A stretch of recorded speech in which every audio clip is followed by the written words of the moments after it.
Good morning. Nah, that's not what I want to say. What I want to say is, what's up, Unity? It's been 15 months since I've been here at the 11:30. This is awesome. This is great. Except I only get to see half your faces. This is really weird. So if you don't know who I am, my name is Ron, and it's my pleasure to be here. So I am here to continue Kristen's series on the 12 powers. And if I slip into the 12 steps, please forgive me.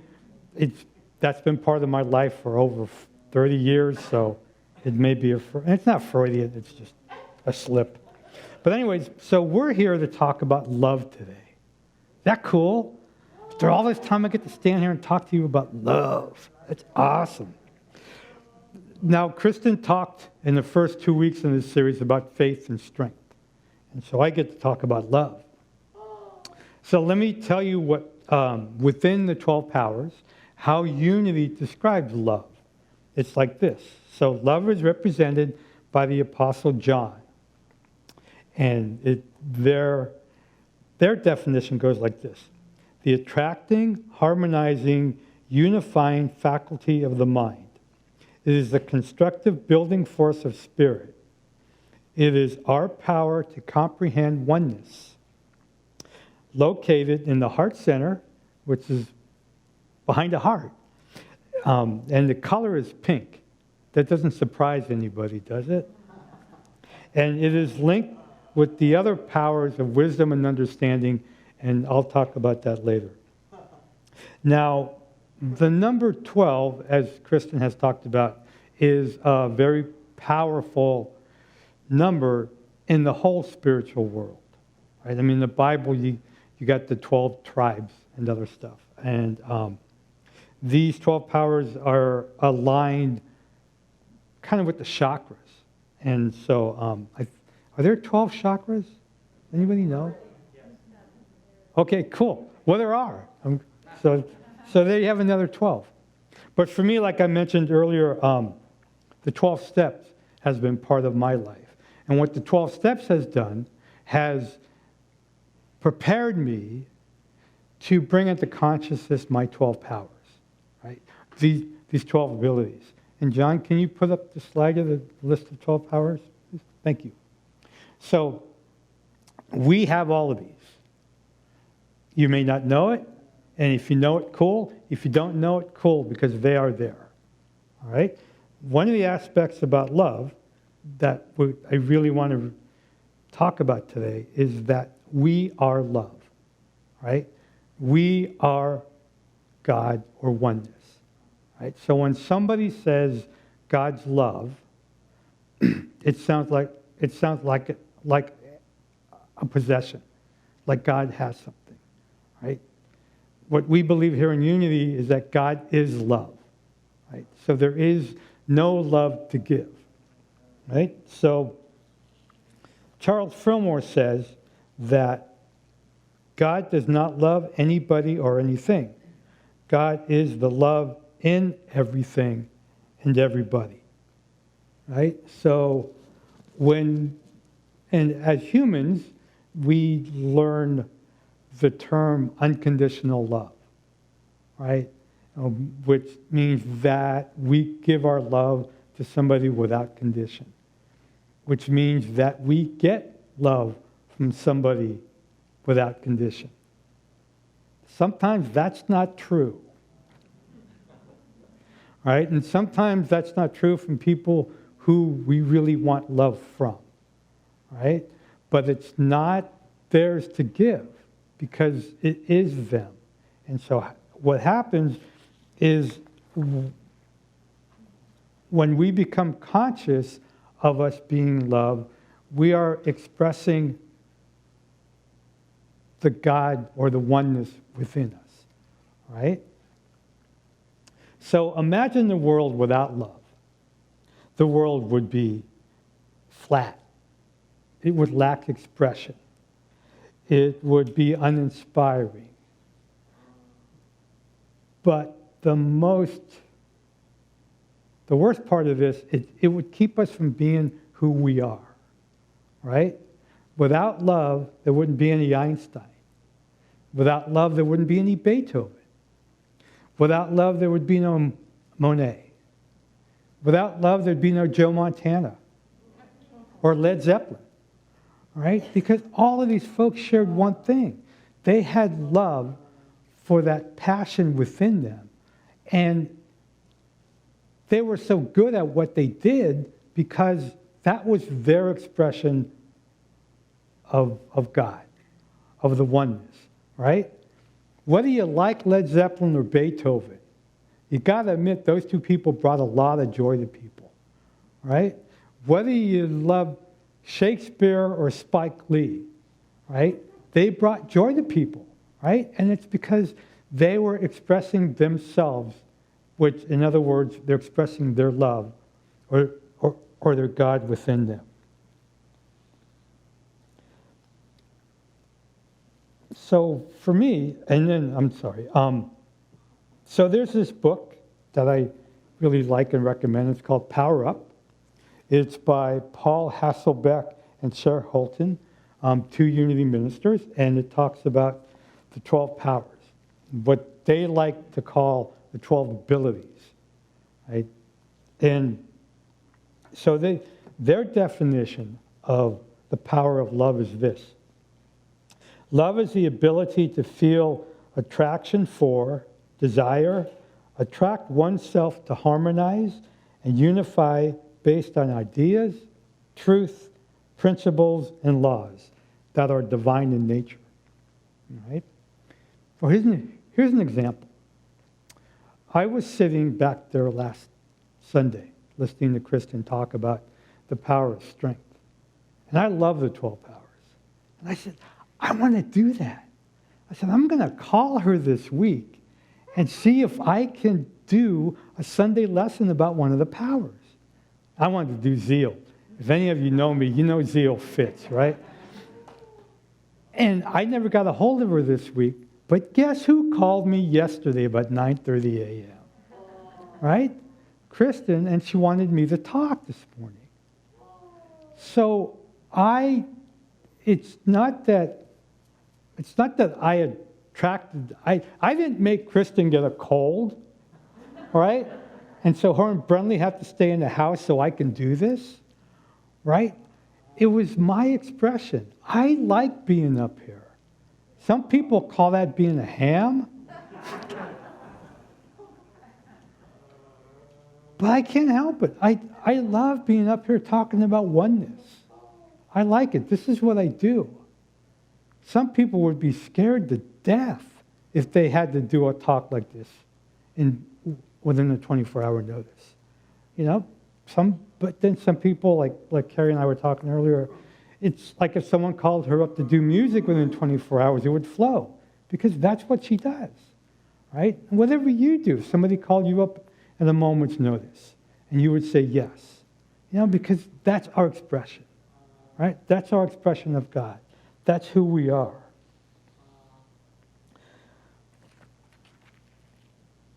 So love is an inside job like we've been talking about. Okay, so in the Bhagavad Gita, did I say that right? To love is to know me, my innermost nature, the truth that I am. Fillmore says, God does not love anybody or anything. That's a hard one to hold, right? God does not love anybody or anything. God is the love in everybody and everything. So again, we see that it's not ours to give to somebody, right? But it's ours to express it and to be who we are, which is really important, right? So love finds its way to wherever it's needed. It's like water, right? You can't stop water from flowing. It's going to go somewhere. You know, that's how the Grand Canyon got made millions and millions of years ago, because the Colorado River just cut through the rocks. It was that powerful, right? By the way, I just came back from southern Utah. You guys got to go. I mean, if you really, really love God and nature, you got to go see Bryce Canyon and Arches. Anybody been there? Am I wrong? No, you got to go. But sorry. Sorry for the advertisement. But anyways, so that's how powerful this is. So humans become loving by permitting that which is God to find expression in word and act. Okay? So words of divine love are spoken by us, acts of divine love made by us. So I have a personal example of that.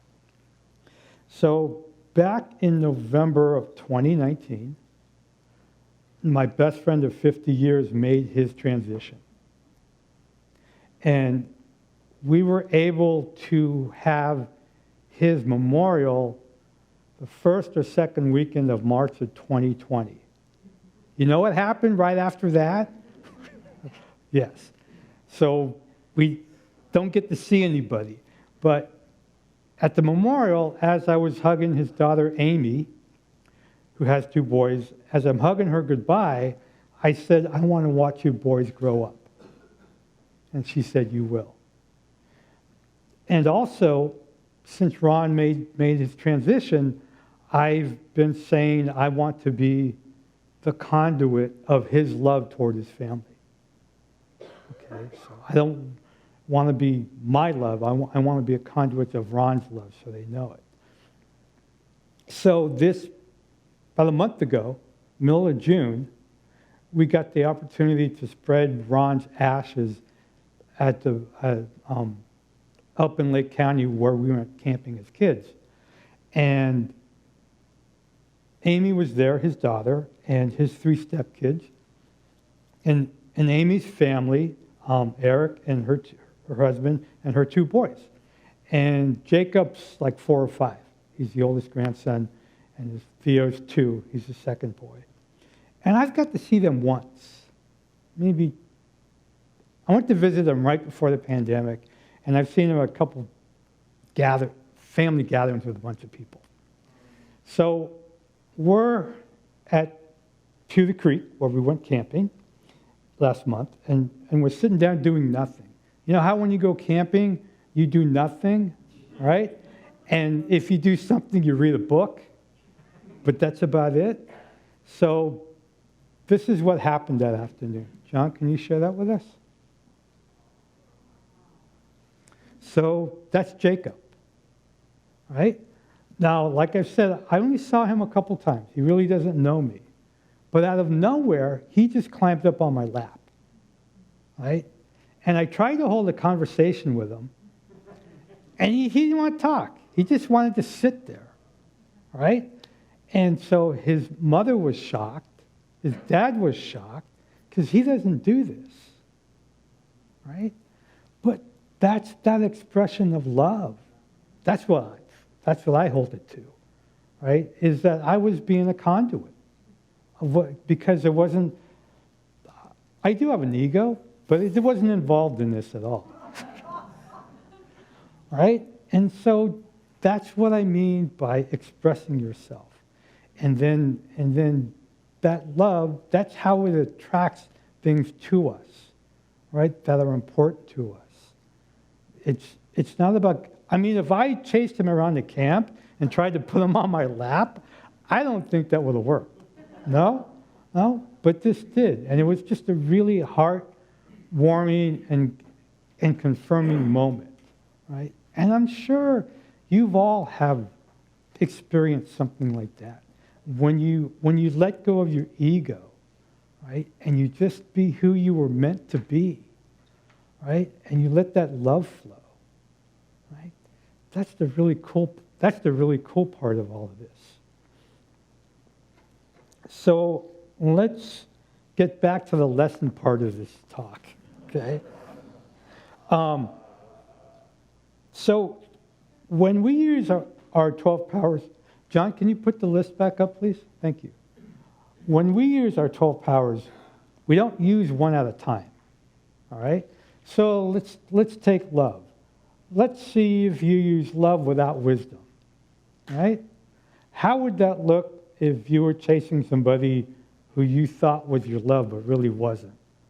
Right? Has anybody had that happen before?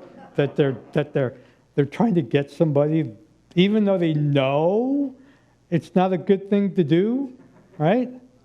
Has anybody ever ate too much chocolate cake? Right? It gets to the point with chocolate cake, you love it, but it gets to the point where you're just eating it for your taste buds, and you're not eating it for any nutritional value, and you've had a nice treat, but the third slice isn't really a treat anymore, right? So a little wisdom, I tell you, maybe I'll have that piece of cake tomorrow, or maybe I'll find someone else that actually really wants what I want instead of what I think they want, right? Or let's see, how about if we do love and will? Okay, so if we take a quote from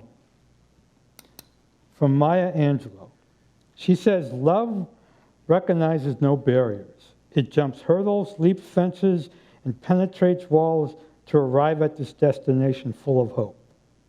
That's really nice. I like that. I agree with it. But it's really powerful, isn't it? I mean, like, if you wanted something over there and you had no wisdom, you'd jump that fence and you'd go right over there. You'd knock the bull out of the pasture and you'd go get that guy, because that's how strong love is, right? But with wisdom, you don't go over there and knock somebody over and take what they are, right? With wisdom, you understand what needs to be, right? With understanding a will, you get empathy, right? So you begin to see other people, right? That's how powerful love is. That's how powerful all these strengths are, or these 12 powers. But if we use them in conjunction with other ones, that's how we get a balance, right? You guys still with me? Awesome. Glad to hear that. Makes me feel good when you're with me. So I'm going to read a quote by Charles Fillmore. And he says this. He says, "Love in divine mind is the idea of universal unity. When it is made active in consciousness, it conserves substance and reconstructs, rebuilds, and restores us and our world." Right? So that's what the power of love can do. Right?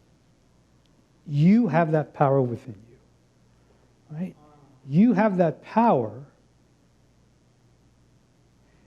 I guess it's kind of like gravity. Right? I mean, we don't know what gravity is. You may not know the formula, the scientific formula for gravity, right? But you know that if you walk out there and you skip a step, it's not going to be good, right? Because gravity is going to pull you down, right? So you know that. So you don't skip a step, right? What's the same thing with these 12 powers? It's the same thing with the power of love, is that you may not know it, or you may know it to a degree, right? But that's why we keep walking our path, right? Is so that we keep getting, we begin to understand more and more. We begin to understand deeper and deeper. And then we're able to fulfill the power of love within us to the degree that it is. And the really cool part about it is you'll probably never reach the highest degree, right? Which is a good thing, right? One of my favorite groups, Lowen and McCohen, they have this song where this father has this kid, and he's worried about him because he's a dad, and he doesn't know how to be a dad, right? And one of the lines in it says, when is he going to understand that you never stop learning, right? And in the context in the song, that's a bad thing. And I'm driving in my car going, no, no, no, this is a good thing, right? Because you never stop learning. And when you never stop learning, that means you never stop learning about yourself. And when you never stop learning about yourself, you never start learning about the inner being of oneness. I almost used the word connection there, the connection to your oneness, because there is no connection. Because if you were connected to your oneness, that means you could break it, right? When you have electric current, you can break it, but you can't break the oneness that you have with your spiritual center. You can't break that. Now, you can hide it from yourself, right? You cannot be conscious of the oneness that you are. You may have a little degree about the oneness that you are, right? When I was using those 12 steps, when I began the 12 steps over 30 years ago, it was because I didn't know, or I would say to you, I don't have any self-love. But that's not true. It's because the alcohol and my false beliefs kept me from knowing that I have self-love. Right? It didn't mean I didn't have any. Right? And then once I was able to get rid of the false beliefs, I began to see that I was just as worthy as everybody else. And so that's when it opened up my consciousness to be able to feel and see these 12 powers that I have. Right? You guys still with me? You guys still with me? Awesome. Good. I only get to see half of faith, so I don't know what's going on out there. So the power of love really works really well with wisdom and understanding. And so let me read you the definitions of both of those. So the definition of wisdom is this. Wisdom or judgment is the ability to judge, evaluate, discern, be wise, appraise, and apply what is known. Okay? So if you're a judge overseeing a court case, wouldn't it be really nice to have empathy along with that wisdom? So you'll be able to see more? Wouldn't it be good to be able to let go of your own beliefs and see that within the other people and the other lawyers and the people on the jury, right? So that's where and you have this power of wisdom. Right? You have this great power of wisdom. How many people here think they're wise? Well, let me tell you, most of you are wrong. All right? The people who raised their hands, you are correct. So let's do that again. How many people here are wise? No, that's better. Okay, let's go for the third time's the charm, okay? How many people here are wise? Yeah, come on, bend that elbow. Straighten that elbow out. Okay. Well, you are. I mean, I'm here to tell you, you are. Okay? And so let's talk about understanding. Understanding is the ability to know, perceive, comprehend, and spiritually see. That's really a key, spiritually see. And that's where the love comes in, right? Especially the self-love, right? How many people have ever doubted themselves? There's a lot more straight elbows in that question than there was in the other one. So, I knew this was going to happen. Hang on. My personality. Got it?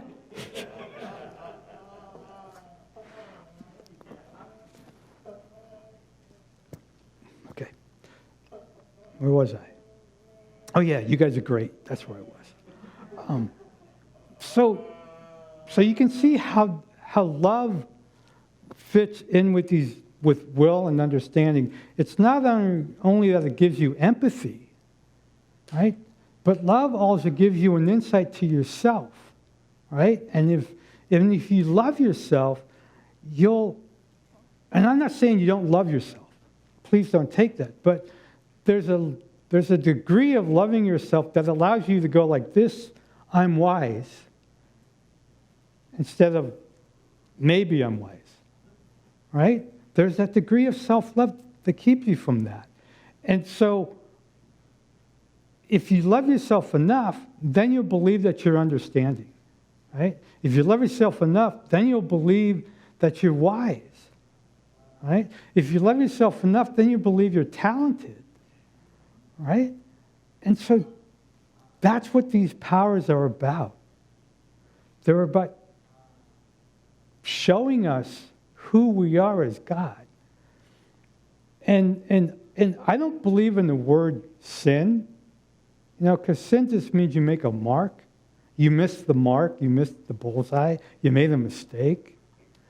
But if there is one sin in this world, it's that when you are not allowing yourself to be who you came here to be. Right? That's it. And we do that in all kinds of ways. Right? We do it in ways people might recognize, like alcoholics or codependents or people who just get in the fast lane and drive 45 miles an hour and can't see anybody else around them, and then all these people are making a judgment when it's really about they're just scared to drive. Right? And so that's what happens that's the power of loving yourself, is to let you be who you are meant to be on this world. Right? Isn't that one of our, what do you call it? My brain. I'm turning 65 in 3 weeks, forgive me. One of our beliefs is that we came here, isn't it in here somewhere? I read it all the time. I've read it for years, right? Our mission. That's it, our mission. Yay, Ron. I still love myself. So our mission is who we have come here to be. Right? That's our mission. You say that with me. Our mission is who we have come here to be. One more time. Our mission is who we have come here to be. Right? That's one of the joys of unity for me. Right? So, when I first came to Unity, back in 1998,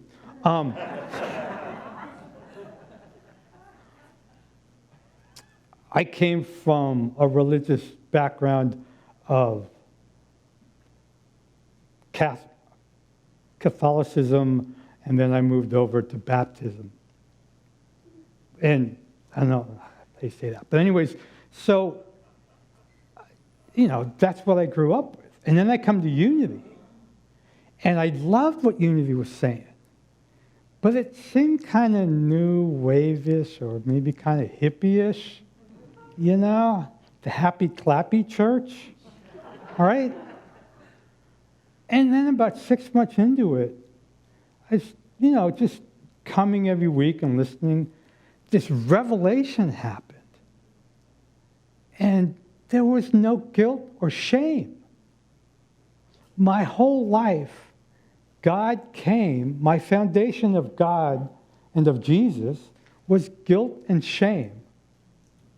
And Unity doesn't have any of that. And if we do, we have to apologize and then see the power of love within us for self-love, right? Then it became real, right? Because then for me, I was able to let go of the guilt and the shame, right? And then that was another piece for me to understand the power of loving myself, right? And so this is a wonderful journey, right? And whatever this room here, whatever it takes you to be, takes you where to go, where to be, awesome. Just awesome for you to get that power of self-love that will give you the power to do all those other 12 powers or 12 abilities. You know, and please know, I'm going to say this again, that there is nobody in this room who has less or more of these 12 powers than the person sitting next to you or around you. We all have this level. We just have to be conscious of it. And there is no shame or blame or guilt of where you are on that spectrum. It's just all where we're supposed to be. Right? In AA, when I was new in AA, I had a sponsor. He used to bug the heck out of me. I'd call him up. I'd go, you know, and he'd say, "You're right where you're supposed to be." God, that used to make me mad. Right? He said, "You're right where you're supposed to be." And he was correct. Right? If you are walking your path, if you are consciously walking your path, then you are where you're supposed to be. Yeah, it's like reading a self-help book. One of your favorite self-help books. And you look at a page on June 24th, 1987. And then you go back 20 years later and you read June 12th, 1987. And you go, oh yeah, because you just had a different level of consciousness, right? And even though you've read those words 10, 20, 30 times, they still mean more to you. Not like they mean greater, but they just mean more, right? It's just like our consciousness has expanded. And so that's what these 12 powers are for. It's like the old airplane adage, right? When the oxygen mask falls, who do you put the oxygen mask on first? Right? Because you can't help anybody without that oxygen mask. And so this is what you do with the power of love. It's that self-love. And then that self-love, you couple it with any of the other powers, and that's when you get to be with your brothers and sisters and share who you are. I can't say that enough. You have to. I don't want to say have to, because I don't have to. But when you do express the oneness within you, the way you are meant to be, that's the glory of you being on this planet. Because you are nothing but goodness and love and holiness with a W. Get it? Not with an H, with a W. Wholeness.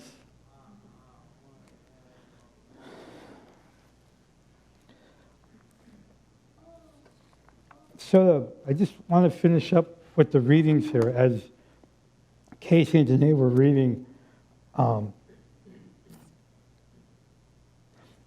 I love this one. It says, "If I give away all my possessions, and if I hand over my body so that I may boast, but I do not love, I gain nothing." And that's true. Love is patient, love is kind, love is not envious or boastful or arrogant or rude. That is true. It bears all things, believes all things, hopes all things, endures all things. That is true.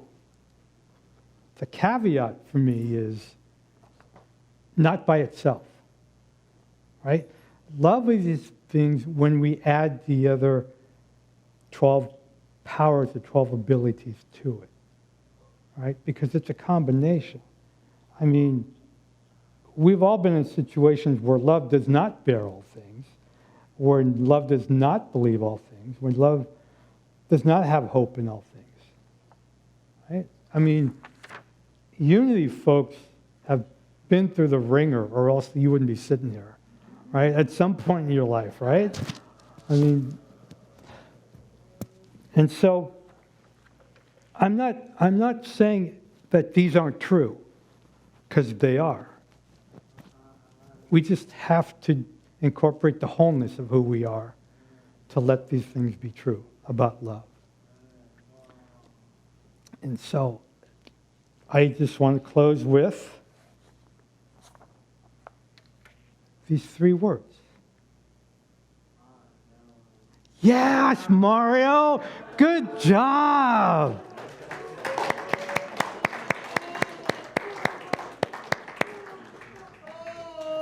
I love you. Be peace. Oh, God, I get so clammy up here. Okay, thank you for taking care of me. Hey, you love me. Okay, let's say this together. I claim love now. I use love to attract myself to what is highest and most spiritual, so I can be the best person and the best Christ I can be. Namaste.